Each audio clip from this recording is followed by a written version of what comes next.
not going to talk much. Even when they said I don't talk, just one word, one sentence, everybody was crying. I simply said, it's an advice. Don't come to Edo without telling me.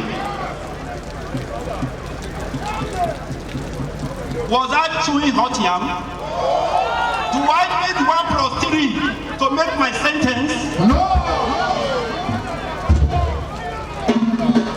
Do I need to read encyclopedias for people to understand what I'm saying?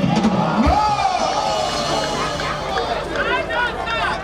If telling him to notify me as the chief security officer of this state is a crime, so be it. To Edo people, we have made our statement clear. I don't know which one is paying them. Is it because I said they don't have shishu?